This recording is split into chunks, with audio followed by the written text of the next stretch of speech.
Well, welcome back after Manzoor's presentation, which really gave us an entree into what's happening. This is why I called it View from Near rather than from far. He is in Khartoum, and we are very glad that we have him. As usual, his analysis was very interesting and very analytical. Manzoor has been with us twice before during conferences. But now we are welcome also Sara, Dr. Sara. She was here once. She has been here. Yes, indeed, in this room. This room was online several times. Yes, several times.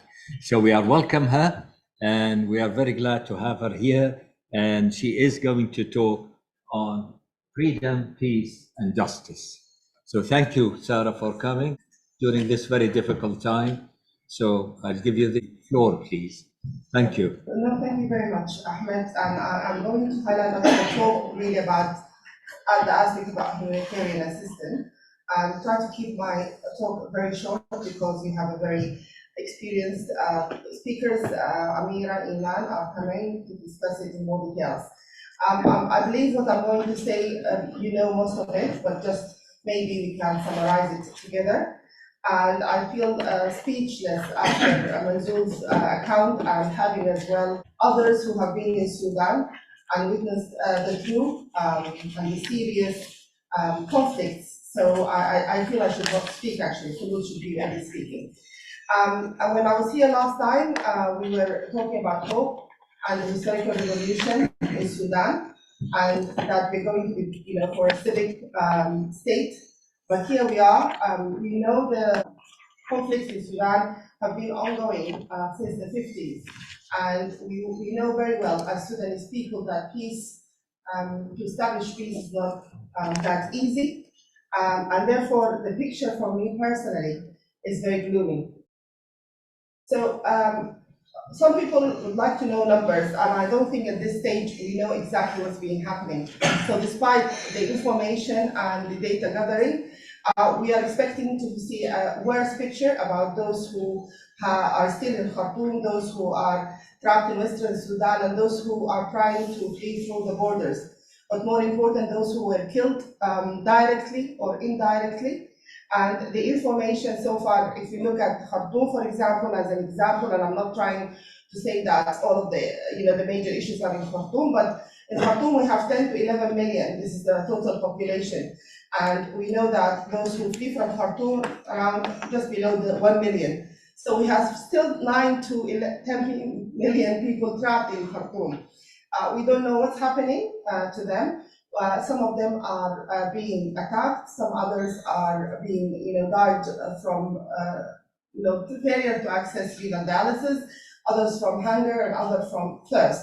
And we have to remember that Khartoum itself is surrounded by significant number of the outskirts of sort of internally displaced people and refugees, and those people are very vulnerable and they are unable to escape what's happening, and they have been subjected to different types of violation. In addition, there are certain vulnerable groups like those with disability, special needs, and if you are following, you would have heard about the Mygoma Center, the orphanage where they have just left Khartoum 48 hours ago, after a significant number died because they can't access health and there was no safe corridors. But what we're trying to say this time, it is not business as usual when we want to discuss humanitarian response, looking at the clusters and the different clusters, because as Manzoor said, Khartoum, sadly, we have most of the central services are in Khartoum, and this is something that we are aware of. It's something that people were trying to decentralize the services, but as we speak now, most of the services are in Khartoum. In particular, if we talk about tertiary health services, and if we talk about other sort of financial infrastructure. So the attack in Khartoum will affect and will spread not only for those living there, but sadly to others who are living in other states. And I can understand your comment, Mohammed, about trying to re-establish infrastructure in other states, but can we do it now at this situation? From where and how can we do it? To some extent we can, but not all the states. unfortunately, but this is how people are thinking. Another issue is about the safe corridors and accessing the health services. There has been a lot of local communities monitoring that, and there are concerns that significant amount of what have reached Sudan through Port Sudan has not reached the beneficiaries, those who are in need. There has been some comments that some of the Saudi products are being sold in the market in Shendi, rather than being given to those who are in need. The situation at the moment, it's about, are they internally displaced people? They are sitting and staying with their relatives. They are not in camps. So the situation is very, very confusing, I think, for the international community, for those who want to provide I would say support, but it is not confusing for the emergency response room on the ground. They know what's happening, they have organized themselves very well, and the neighborhoods committee, and this is where we should support and focus in humanitarian response. If there is one thing that is positive, only one thing that is positive, is the emergency response room and the neighborhood committees. And we should be proud of them. And I think this is the only blessing that we have at the moment. I hope others agree with me. Yes. So when we are looking at the humanitarian angle and trying to respond to it, we cannot respond to all the different spaces and areas in Sudan at the same rate and with the same aspect. So we have the red zones, they were in Khartoum and in Western Darfur, but we have as well in now Southern Kurdistan. And these are areas where we have security, and safe corridors is number one. So without security, without safe corridors, we can hardly do something significant, really. If we move to the internally displaced, which is the orange dots, we are here relatively saying that it is safe, it's relatively, but the main issue is the infrastructure, the lack of cash at the moment, the lack of medication. Already in Sudan, we have issues with the availability of medication. The system for getting medication in Sudan itself is really disrupted before. So at the moment, there are certain storage. The storage will, at the moment, are coming to an end. So we don't have any replacement. Even the small factories that were working were bombed. So for the internally displaced, they may be safe relatively, but there are certain issues about infrastructures and the services. Moving outside around the borders, we can say that in the eastern border, the western border, and the southern border, sadly, because of the background of conflicts in the past, we do have a bit of infrastructure about people's movement, about refugees, about displaced people. But in the north, we never had this type of movement. So definitely, the way that's approached and the way it's managed is very, very poor. And we were expecting from the UN, from the British government and their partners, the civic societies with the UN, to support those who are in the northern border. So for me, the main question here that is, how can we, from an advocacy point of view, supporting humanitarian response, support the response not only at the northern border, but this is where people are struggling, until the issue is refugees or immigration or visa is sorted. And then when we come to those who have left Sudan, yes, they are safe, but they are struggling. They have lost their money, they have lost their jobs, they don't know what they're going to do. Some of them are in denial. They say to you, oh, when we go back in 2 to 3 months, as if they are just going to stay in Egypt for 2 3 months or for Saudi Arabia. But this is war, and it's going to continue, sadly. What is going to happen for them? What can we do? Can we do anything? And lastly, are the evacuees who arrived in the UK.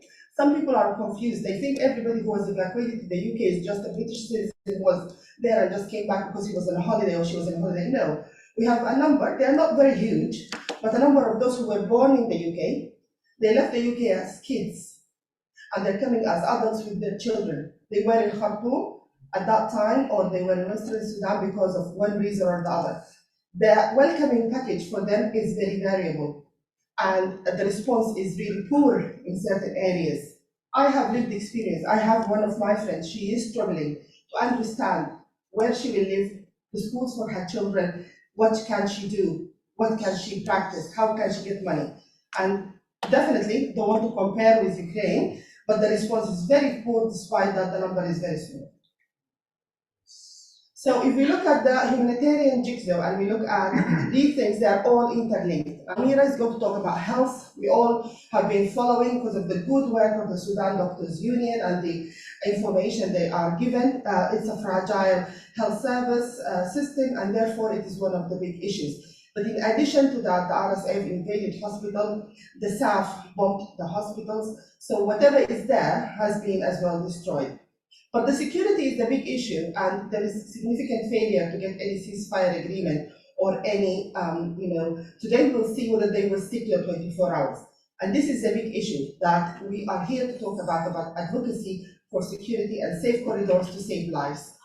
The water supply, the energy and the internet, the transport to get food inside, but another big issue at the moment is cash transfer.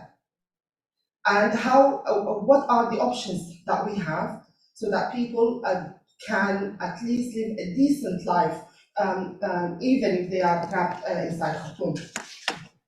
I would like to say that there are some initiatives for those who left Khartoum, whether they are still in Sudan or outside Sudan, about education, in particular for children, trying to restore a little bit of normality, which is not easy, but these initiatives are still not well established. This is a recent photo from the bombing of the gas plant. So major issue with getting any sort of fuel, issue with environmental health, and issue with pollution. The big problem around the northern border that is, as I said, is not ready for those who have moved in this significant number, in thousands and thousands. And in particular, I would like to point to Argin, which is actually, it's like a complete desert. So you don't have any infrastructure. And I think this is an area that we need to focus on and try to support those who are passing through that area. Protection is a major issue. I don't think anybody here from Sudan or anybody who's linked to Sudan would have not had a serious accident or missed someone. And there are several, but for me, this is my classmate, Bushra, who left the United States and Saudi Arabia, came back and was teaching and supporting his dad, who has renal failure. And despite that, we haven't met since I graduated, but we have been in link all the time until March this year, after my visit to Sudan. And Bushra was killed at his front door. And, there are quite a few of us who have been going through trauma, and we are a nation in trauma, honestly. And I hope I will not end crying after this one. So as a pediatrician, I must point that the humanitarian response is missing to talk about children and young people. And in Khartoum itself, about 50% are children and young people, 49%. So the mental health, the psychological impact, the exploitation, the sexual violence against women and girls in particular, especially those who are in the camps around Khartoum, but the disruption of the vaccination, the disruption of the nutritional assessment for these children, and as well the recruitment and the abduction of young, especially boys, is something that is happening. All of these areas and points are not new. They happen during conflict, but we need to highlight that and act on safety and safeguarding for children. I brought this tweet from Amira. She is Egyptian, because she has summarized that despite all of what's happening, the community response inside Sudan and outside Sudan continue to be the main, I'll say, source for us for hoping that we will save lives and we can get over this. Not sure when, but at some stage. So this is the last slide, is how can you help? There are quite a few, for those in the UK, there's quite a few initiatives. If you are keen to donate for money, and that's mainly for the Sudan Doctors Union, who are supporting the borders and supporting the doctors on the ground as much as they can. There are petitions to be signed. I would like to reach out to MPs, to the Parliament, We would like to ask the British government why there is no sanction on the RSF leader and the staff leaders. They killed people in June 2019. They have undermined our democracy in October 2021, and now they are destroying our country. What else is needed to call the RSF a terrorist group? They have invaded museums, hospitals, schools, laboratories, universities, name it. And as well, there are other campaigns for medical education, as we are here in Oxford, to support medical students and other students, not necessarily doctors, and as well postgraduate. So there are a lot of campaigns that are happening. Please get in touch and we will try to direct you. And before I finish, I would like to say that in Shabaka, I have my colleague Paul with me. Shabaka is a diaspora-led organization establishing a coordination unit to try and help sort of networking and coordinating all of these efforts so that there is an efficient diaspora engagement. And I will stop here. I hope that's...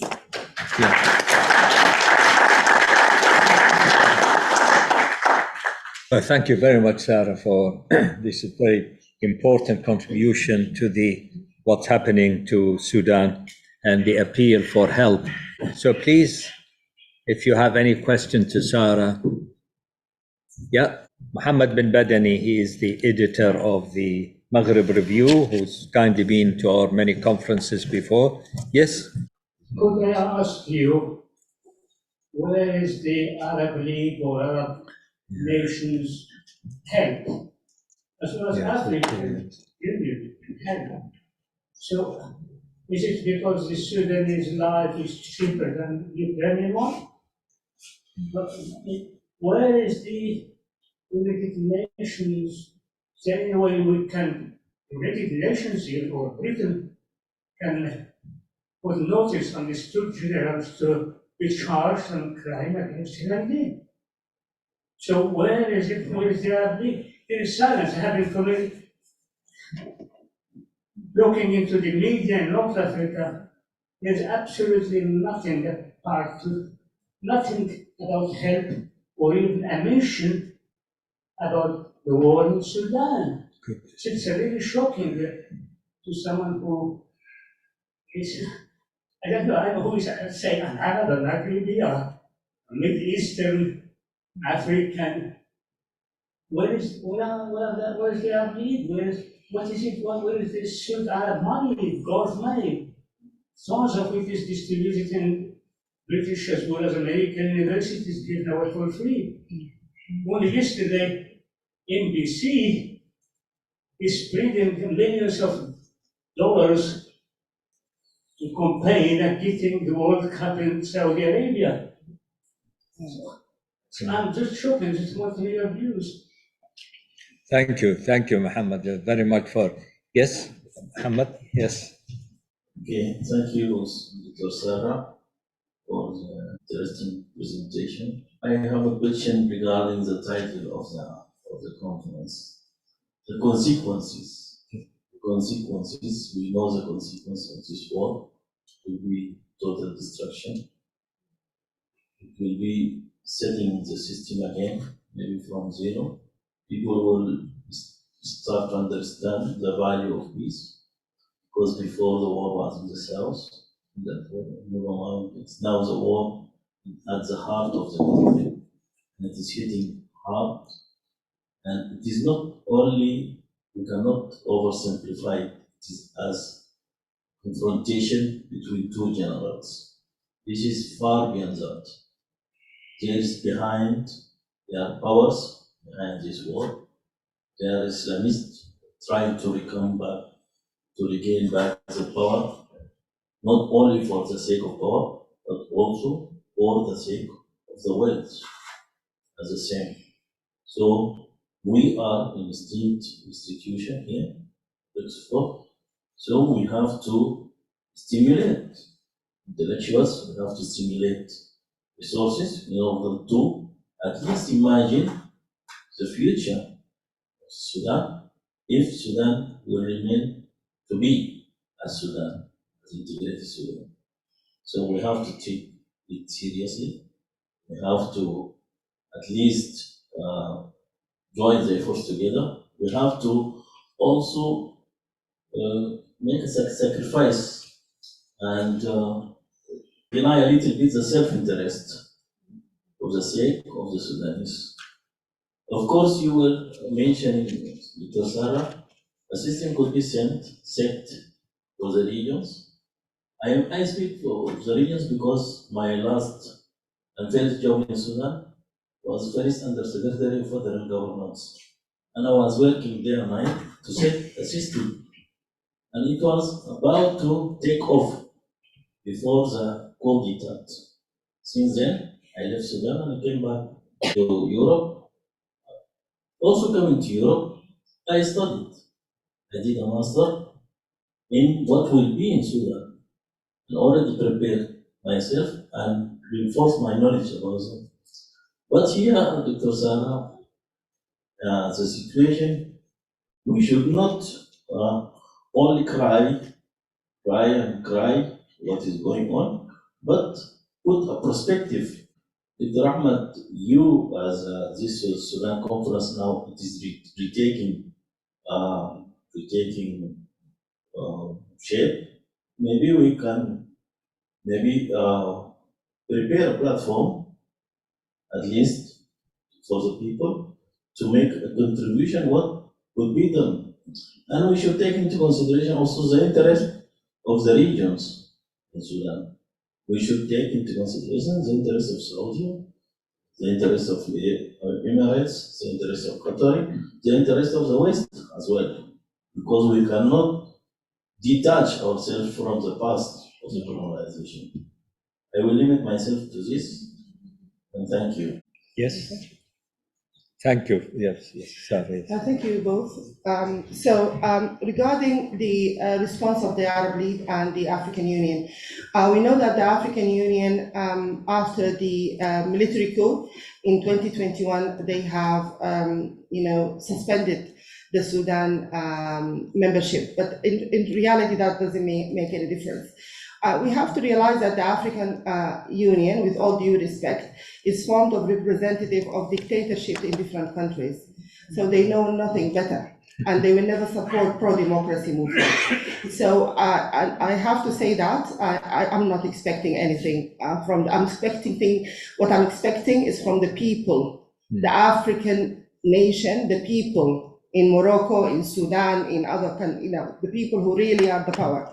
When you just look at the resolution in the UN that the UK was calling for in April, and you just look at the list about those who did not vote and those who said no, they are from the Arab League and from the African countries. You feel very, very isolated. Yeah. Yes, we appreciate the support from Europe and from the North America and from Australia, and the representative of the Netherlands will say positive words, but it's so distressing, it's so disappointing when a representative from an African country come and say no, because this is legitimacy, and so then who gave them legitimacy? They are not legitimate. They came by a military coup. Neither, what's his name, not al-Bashir, Burhan nor Hemeti have any legitimacy at all. They do not represent any sovereignty. They are not. So I think the UN itself has its limitations, but we have to work with, for example, the United Nations Human Council. We have to see what we can get out of it if we can. Now, Mohammed, I don't disagree with you, but I need to cry, and we all need to cry. We are traumatized, and we will cry, but we will work, okay? You cannot stop us, we are traumatized, my friend, her father's grave was bombed. Nothing is left, even the grave of our parents. And being upset is what we are not upset about what's been happening since the 50s. Yes, we know. We know how it's sad because there has been a war in the south and people suffered, and in Darfur, and in the Blue Nile, and in the east, and in Kajabar. So we know how bad it is. And this is why we are sad, because none of these were sorted before. We are here because we need to stand up together as Sudanese, first of all, because nobody can help us if we're not united. And the second part is whatever we ask from other nations, we have to lead on that because we should localize our response. Any response has to be localized. Thank you very much. Yeah, Nazar, please. Thank you, Dr. Sara. Nazar Yusuf Al-Tahir. My question is, as you noticed, the Sudanese in UK, the Sudanese in diaspora, they are still in shock, and you can see the frustration.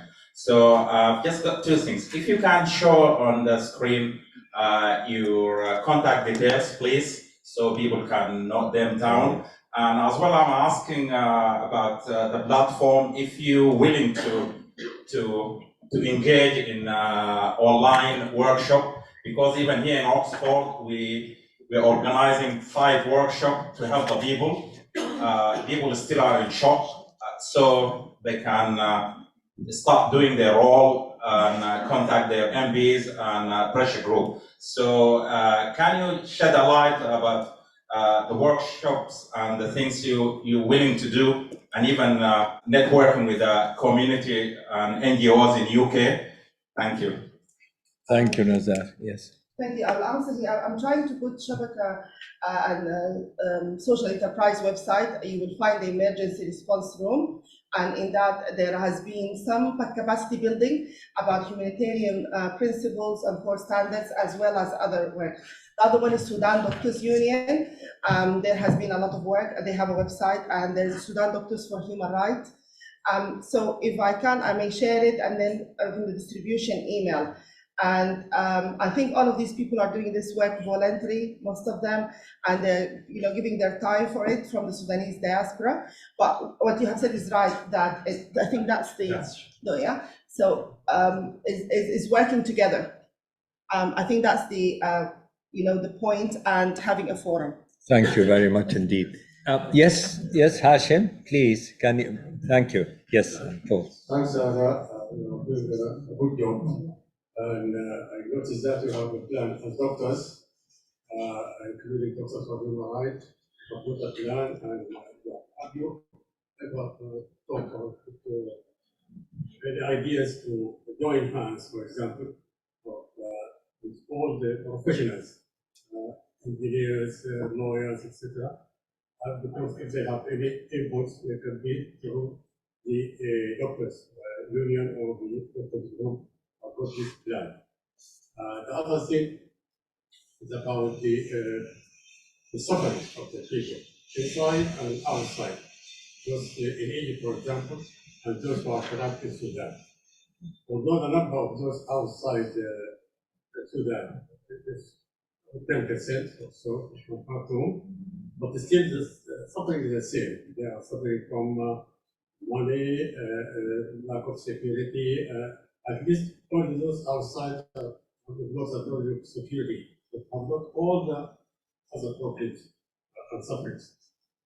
For example, living conditions, for example, there's inflation in Egypt, so the rent prices are high, the food is high, and everything. So, how can you agree on having assistance, joint assistance to those outside, at least as far as money and food and other facilities, which keep them. Thank you. Okay, Sami. Okay, yeah. Thank you, Bashwandis and Hashim. I understand that there is a reactivation of the united professional bodies. At the moment, Sudan Doctors Union is led by my colleague, Dr. Ahmed and they are activating SATO, and this is a very positive thing. I feel for him to be leading at this difficult time. I was leading during the revolution. It was tough, but now it is a double or tripled. But he's doing a great job. But they are activating the professional. But I will take your comment to him as well. And we have to work together. This is, we have faced COVID-19. It's a pandemic. We have faced everything, but this is a war. There's nothing worse than this that we can face at the moment. Regarding those in Egypt, the issue with cash transfer is a big issue. even through the Western Union, and we would like to see, people how can transfer money in a way which is secure, formal, and away from the black market. But there are initiatives within Egypt as well from the Sudanese community, and there are, Egyptian who are supporting locally the communities. I'm not talking about formal or official, about food, about accommodation, about schooling, and there are Sudanese who moved there who are providing health services with minimal fees as well. I think these people are still in shock, as I said, so they're still not well organized. But if there is any ideas or any questions, it can come to the coordination unit. And the coordination unit can see who is the right person to connect you. It's not an operational body, it is for connection and networking. So for example, there is a question about money transfer. We know there's some software that is working, have been tried, then we can connect the two together and we can take it from there. But the details are with Shabaka. Thank you. I think the issue was or is how to fix the Sudanese attitude towards the army or the Sudanese among themselves. That is really an important issue for the future. How do you say the Westerners and the Nas al-Bahar, what are you going to do? Not you. I mean, what the Sudanese are going to do about the future. That is really a bigger issue as far as the state is concerned. It is a big issue.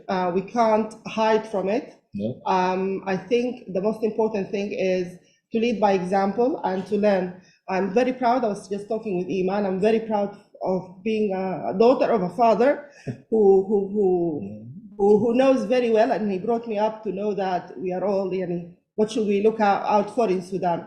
So I think as Sudanese, first of all, we have to lead by example, but we have to apply governance as well as Sudanese. Yeah. If we don't apply governance, if we don't fight corruption, we cannot ask, for a state that without governance.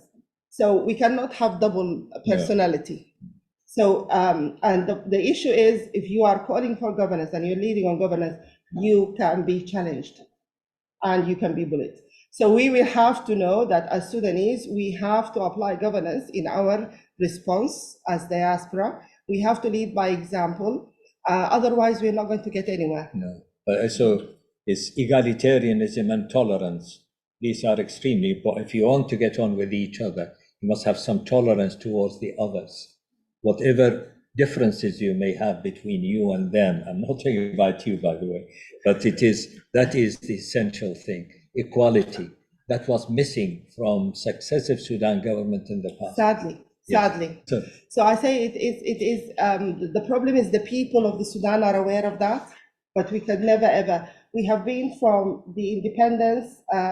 We have very short democratic periods to learn democracy ourselves and to practice democracy.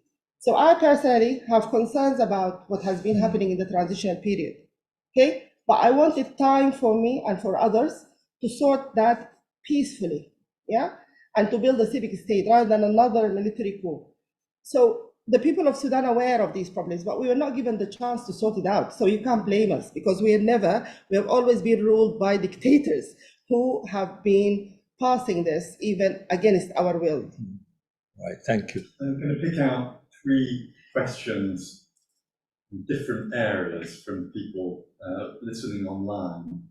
First question is about whether you have any comments on the role of the United Nations aid agencies and international NGOs, Sudanese NGOs. This comes from Rania Ali, who asks, where are those international aid organizations, particularly in the north of the country, and what are they doing for example, to support movement of people, or those people in the borders in the north.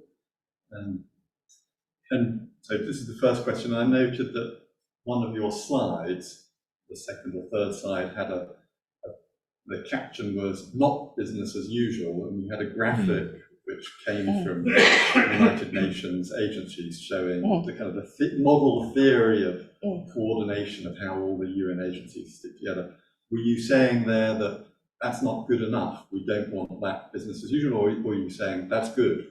No, So it's not business as usual, because as we said at the moment, the situation that we don't have, first of all, safe corridors. The second, that most of the services, unfortunately, are centralized in Khartoum, so the distribution cannot be the same. We don't have a government because after the coup in 2021. So what is left is the emergency response rooms and the neighborhood committees. So the localization should be at the top of the agenda. Without localization, the response will not reach those who are needed.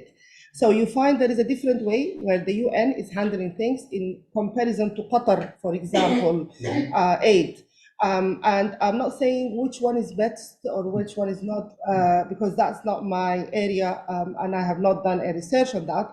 But those who are successful are the ones who are dealing directly with the local communities, and they are applying governance and they're making sure it's reaching those who are in need. But if you come and put something and just drop it, and then you say you spread it, who will spread it? Who will distribute it? Who is accountable to it? And therefore there has been about 70% missing.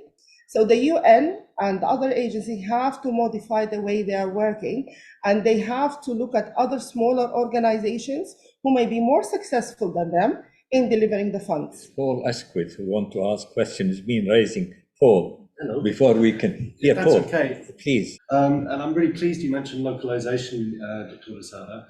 My question for you and for everyone in the room is, how can the international community, in particular the UN system, humanitarian agencies, as well as the Sudanese diaspora and its allies in the UK and other countries, better support local civil society in Sudan? You've mentioned the neighbourhood committees, you've mentioned the amazing work being done by the emergency rooms, but it seems to me that there's a disconnect, and I think it's worth noting as well that it was local Sudanese civil society who helped evacuate international staff from Khartoum. Yet there are considerable obstacles to particularly United Nations agencies working with local civil society groups and networks. Also need to acknowledge and commend the amazing work being done by Sudanese professionals networks. You've mentioned the Sudan Doctors Union, but there are many others, as I'm sure you know better than I do. But yeah, how can we kind of plug that gap? So the way we are trying to do is coming to these events, and hopefully you can talk on our behalf. We are reaching to the FCGO, we are reaching to the UN, the coordination unit is trying to link that. I think what we need to realize is, as when I say it's not business as usual, is if you are applying all of the steps that you will, all of these bureaucratic steps, it will be too late. It's already too late to reach out those who are trapped inside Sudan. And I think they need to speak to the people on the ground, and they need to speak to the diaspora, because on daily basis and every hour and every minute, we are linking with the people back home.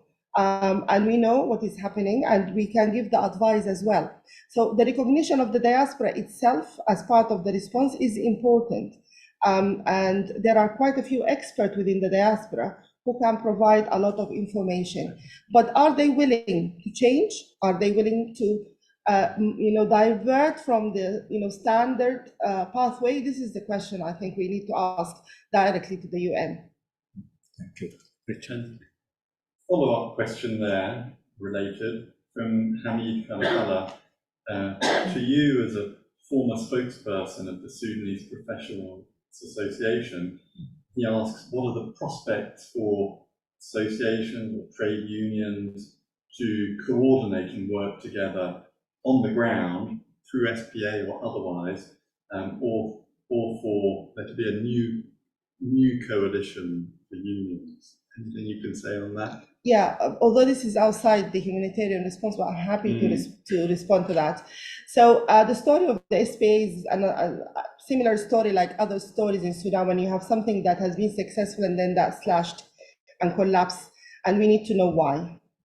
And when I left, because obviously things have changed in August 2019, as a spokesperson to the SPA, there was a major fault that rather than being a collaboration for professional bodies that should pay attention to re-establishing the unions, they decided to go through the pathway of being a political platform and getting involved in areas that they should not be involved in. They should have said, thank you, we have done the work, we have supported the people. Now we are going to pay attention to establishing the unions, to look at the services, to support them. And we will be monitoring, and this is the end of our work. But I think it became like, oh, this is a popular platform. Everybody is jumping in that platform and trying to make it an excuse to get into the executive council, to get an excuse to become a mayor or a governor, or to get it an excuse to get into the souvenir council. And this is where I come back and say, when there is no governance and there is confusion, this is the issue. So at the moment, I think the SPA have done its work and it's ended.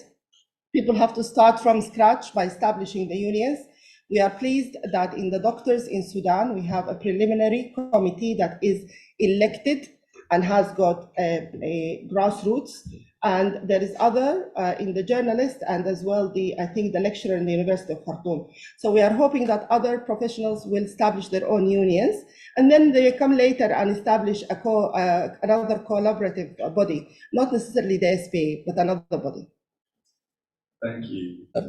If I may say, Sara, what is to be a Sudanese? If you have this wonderful views, moral aspect of ordinary Sudanese, how on earth those people loot, kill, and destroy? They are Sudanese. So what is the problem with identity of a Sudanese?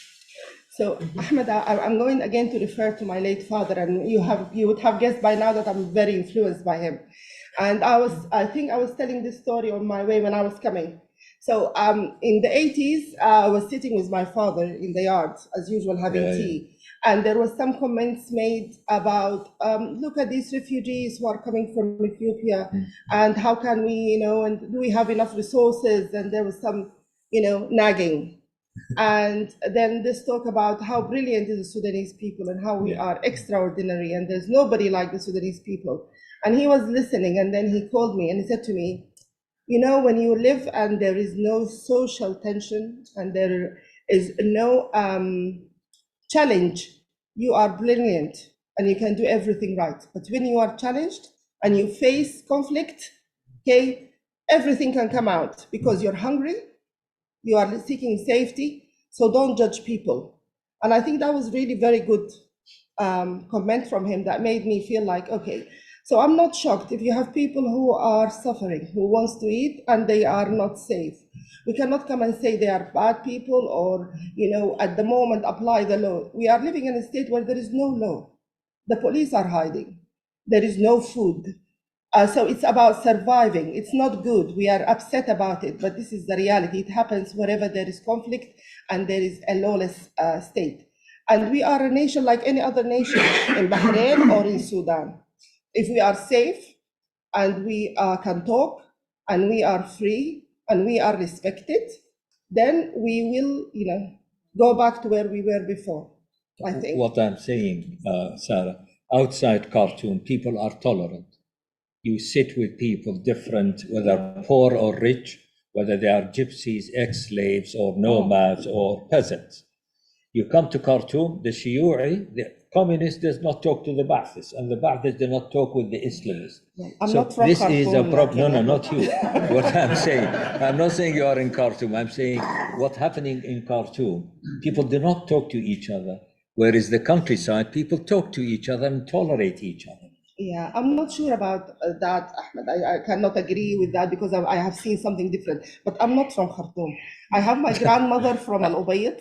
I have another grandmother my grandfather from Kassala, from Dongola, and from Al Jazeera. I'm like any other Sudanese. I'm a mixture. Okay, yeah. Khartoum is not a place where you might be born in Khartoum, but you are originally definitely will not be from Khartoum. And I will say the same for those from Umdurman. There is nothing called Umdurman or Khartoum or Bahri. Okay, we are all from other cities. We moved because my father was a teacher. But I would love to go back to at least Al-Ubayd. Yeah, good, thank you. I think Mohammed you want to say, yes. Yes. Could I ask you, the Sudanese embassies around the world, what do they represent? Which do they represent? Do you know?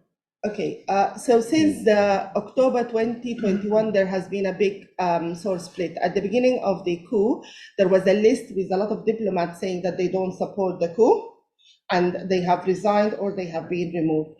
And then some decided no, they're going to support that.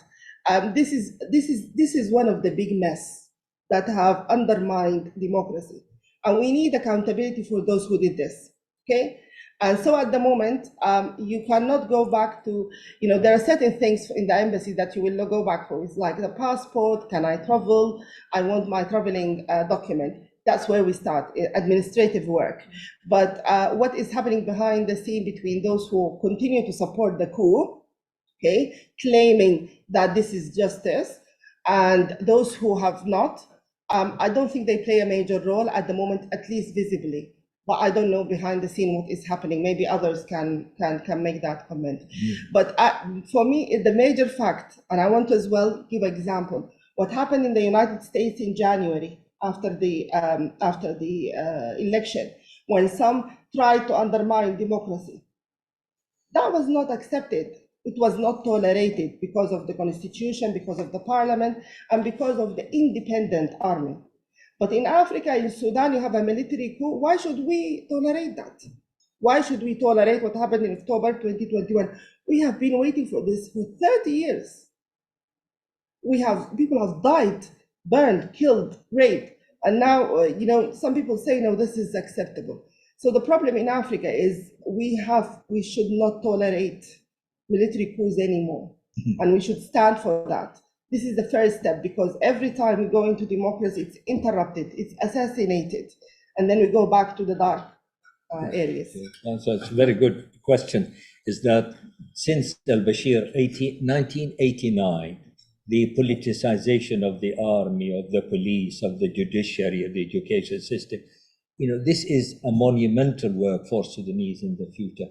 How to depoliticize the army, how to depoliticize the police or the judiciary.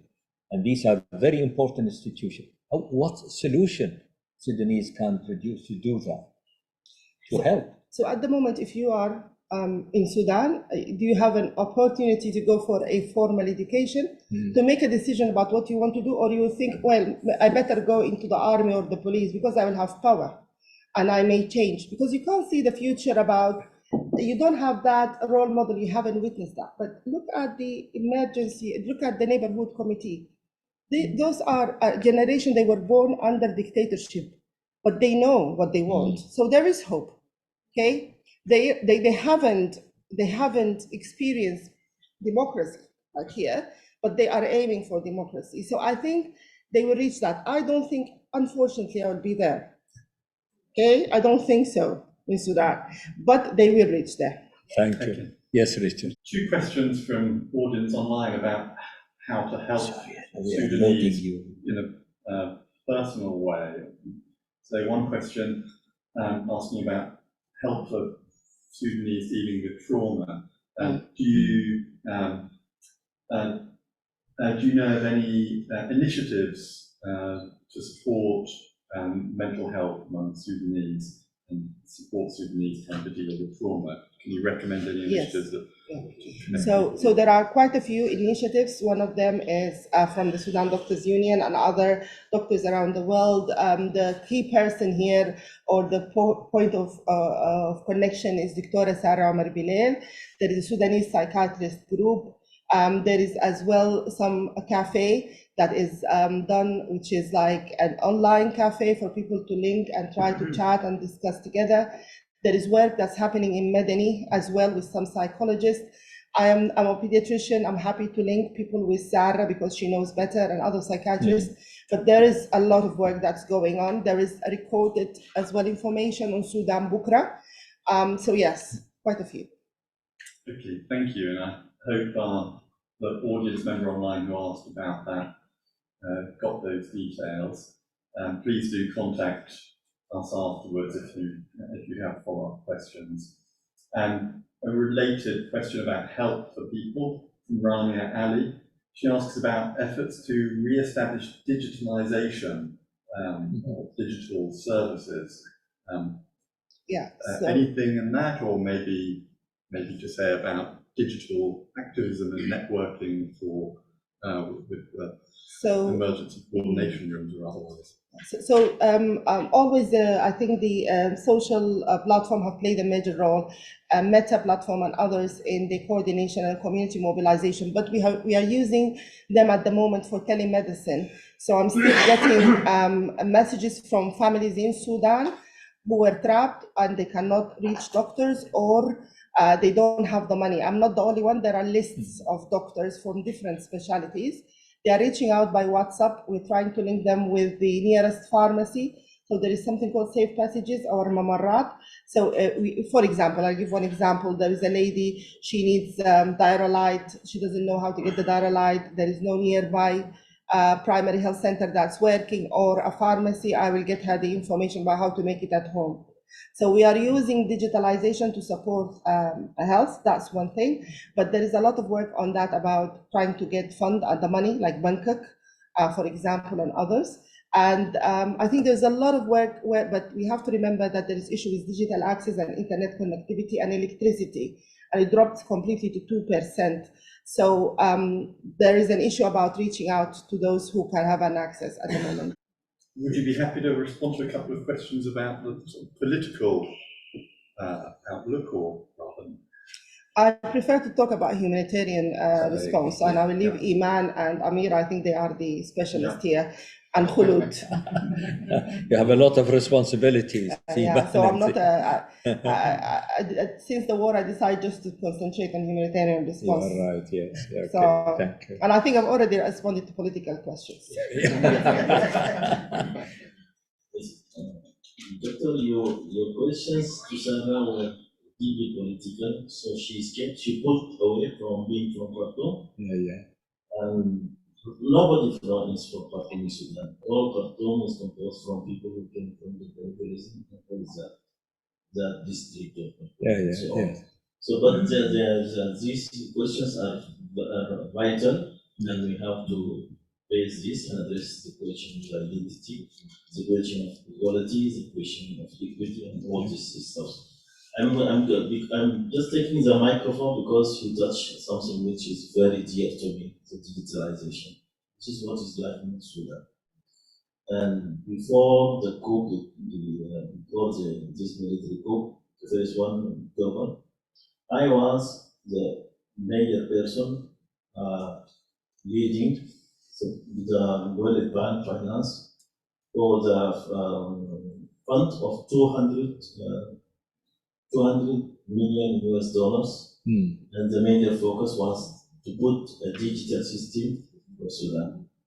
31 of October 2020, just 5 days before, I was to receive 2 million US dollars from the World Bank to launch the initial or the project preparatory fund for this process. Now we have this money which is freezed. It is put on pause. If you can find a way, if you can find any mean of maybe defreezing this money could be used in order to help in this thing. Since my return to Europe, I went deeply and did a master's degree.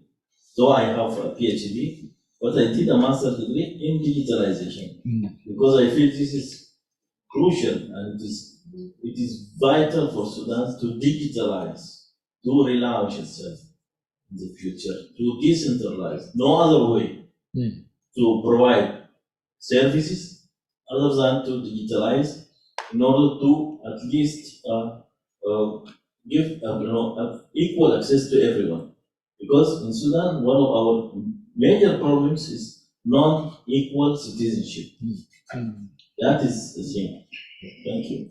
Well, what I'm saying is that you sit in the north or west, people talk about, their wheat, they talk about mango, they talk about Yusuf Fendi, they talk about this and that.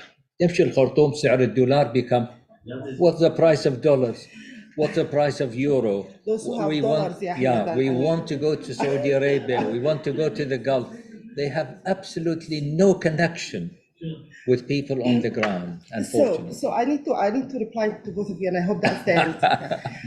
I don't like generalizing things. Okay, that's not right. And even if we want to sort things, we cannot make generalization. Okay, there's certain people in Khartoum who are suffering. Yes. And it is not right just to generalize and say people in Medini are better, or people. This is in itself is a wrong approach. If I may make a comment, I didn't pull from Khartoum. I am originally not from Khartoum, and I spent Khartoum only during my stay. After that, I have to go to visit my grandmother. I'm proud of that. There's nothing to worry about, and I love Khartoum. I just want to end by saying digitalization is a human right, and even people, in Sudan overall, there is a big issue. And in Africa. So it is something that we need to work on, not as a luxury, but as a human right. I agree with you. Now, the money that is frozen, even if we get it now, who's going to act on it? We don't have any legitimate government. The government that's working now is not legitimate. Whatever they try, the three ministers that they are, standing and saying they are not legitimate. So whatever they are trying to do, we all know is not for the benefit of the people. Well, Sarah, thank you very much. We have really exhausted you ourselves by our question. So, but thank you very much indeed. Can you get...